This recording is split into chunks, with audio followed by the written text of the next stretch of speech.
Sir Jagan ఎప్పుడు మాట్లాడినంత అగ్రెసివ్‌గా మాట్లాడినటువంటి పరిస్థితిని చూసాం మనం ప్రెస్ మీట్‌లో.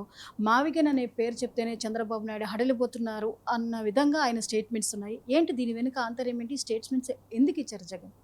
ఎస్ అంటే ఇప్పుడు ఆంధ్రప్రదేశ్ పాలిటిక్స్లో opposition party leader Jaganmohan Reddy గారు ఈయన ఏంటంటే ప్రెస్ కాన్ఫరెన్స్ ఎప్పుడు పెట్టినా ఏదో ఒక విషయాన్ని ఆయన అంటే ప్రజా సమస్యలను ప్రెస్ కాన్ఫరెన్స్లో తీస్తూ ఉంటారన్నమాట. అందుకనే ఆయనకు ఒక క్రిటిసిజం కూడా ఉంది.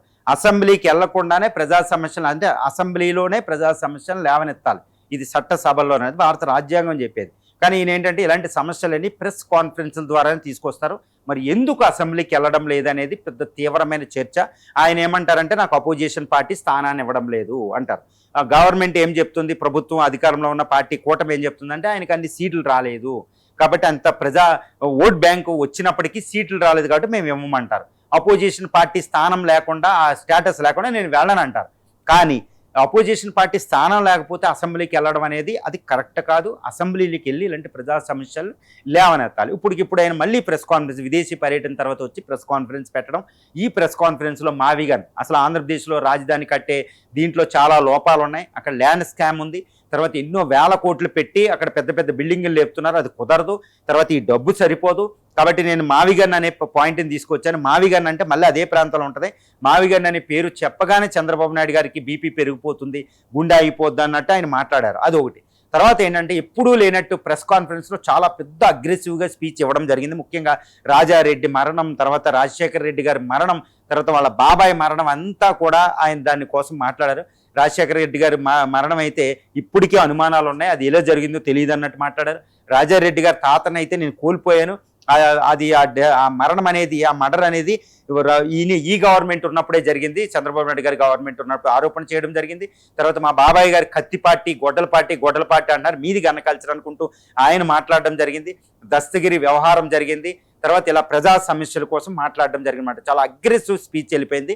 ఎందుకంటే ఆయన విదేశీ పర్యటనకి వెళ్ళినప్పుడు ఇప్పుడు కూడా ఏంటంటే ఇప్పుడు లోకేష్ గారు ఏంటంటే కూటమి ప్రభుత్వం ఏంటంటే ఆయన్ని బాగా టార్గెట్ చేస్తున్నారు. ఎందుకంటే మావిగన్ అనేది ఆల్టర్నేటివ్ కాదు, మా అమరావతిని మేము నిర్మిస్తున్నాం, కేంద్ర ప్రభుత్వం నుంచి నిధులు తెస్తున్నాం, ప్రపంచ బ్యాంకు నుంచి వస్తున్నాయి, ప్రజలు కూడా దాని మీద ఫెయిత్ ఉంది, ఎంతో అద్భుతంగా జరుగుతుంది కాబట్టి దాన్ని అపోజిషన్ పార్టీ సపోర్ట్ చేయాలి.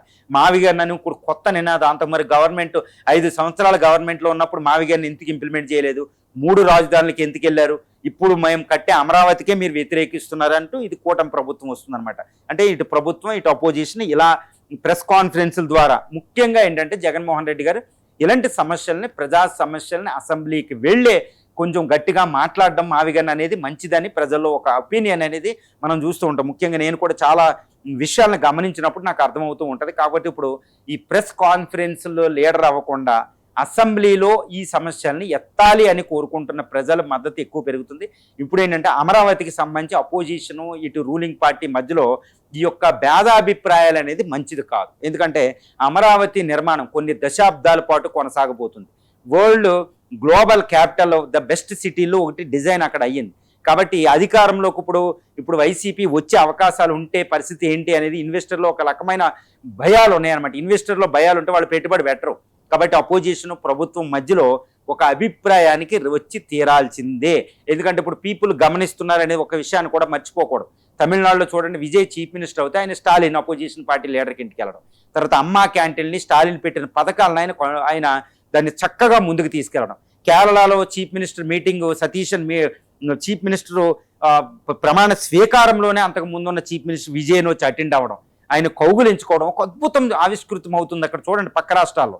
మనకు మరి ఇలాంటి సంస్కారవంతమైన ఒక అద్భుతమైన అంటే పొలిటికల్ పార్టీలు అంటే దేశాలు కొట్టుకున్నట్టు కాదండి, శత్రువులు కాదు, ప్రజా సమస్యల మీద శత్రువులు, వాళ్ళ వ్యక్తిగతమైన శత్రుత్వం ఉండకూడదు అనేది ఇప్పుడు ఆంధ్రప్రదేశ్ ప్రజలు కూడా అది కోరుకుంటున్నారు. పక్కన తమిళనాడు కేరళ అనేది ఒక ట్రెండింగ్ ఇష్యూస్ అయిపోయినాయి ఆంధ్రప్రదేశ్ సమస్యల కంటే.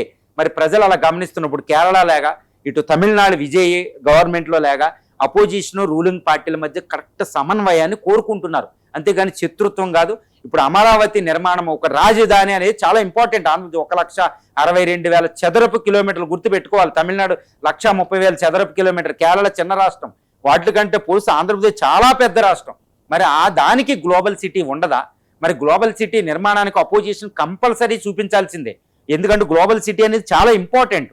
మరి రూలింగ్ పార్టీ ఇది అంటుంది, వీళ్ళిద్దరి మధ్య ఇక్కడ సమన్వయం లేకపోవడం అంటే ఏమైనా పాకిస్తాన్ ఇండియాలా చర్చలు లేకపోవడం, అక్కడే ఆర్ఎస్ఎస్ చర్చించుకుందాం అనుకుంటుంది.